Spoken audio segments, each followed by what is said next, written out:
Alors maintenant, comment divise-t-on des fractions? Alors, même chose, on va retourner à la notion de division. Donc, juste au départ, la notion de division, par exemple, si on prend 10 que l'on divise en 2, la question qu'on se pose, c'est combien de 2 est-ce qu'on a dans 10? Hein? Si on se souvient, ce qu'on faisait, si on avait, par exemple, dans un ensemble, 10 petites billes, 6, 7, 8, 9, 10, puis on vous demandait de faire des paquets de 2. Alors, on faisait un paquet, 2 paquets, 3 paquets, 4 paquets et 5 paquets. Et c'est comme ça qu'on était capable de dire que la réponse était 5. Donc, en réalité, ce qu'on nous demande, c'est combien de 2 y a-t-il dans 10? Hein? C'est ça la division. Alors, voici maintenant qu'est-ce qui va se passer. Bien, exactement la même chose.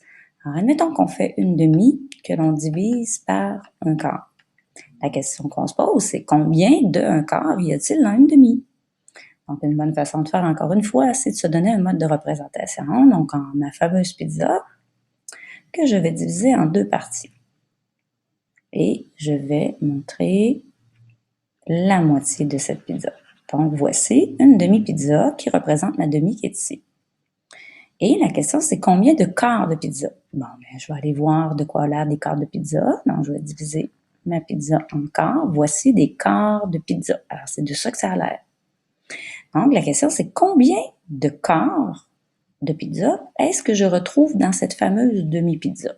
Bien, on remarque ici qu'il y a un quart de pizza ici, puis un autre quart de pizza ici. Finalement, combien y a-t-il de quarts de pizza dans une demi-pizza? Bien, il y en a 2. Donc, une demi divisée par un quart donne 2. Et oui, ça donne un nombre plus grand. C'est possible. Maintenant, on ne dessinera pas une pizza à chaque fois qu'on va vouloir faire une division de fractions.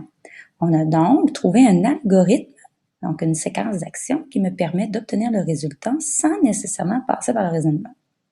Cet algorithme est le suivant. Je conserve la première fraction telle qu'elle, mais je remplace la division par une multiplication, mais tout de suite après, j'inverse la fraction.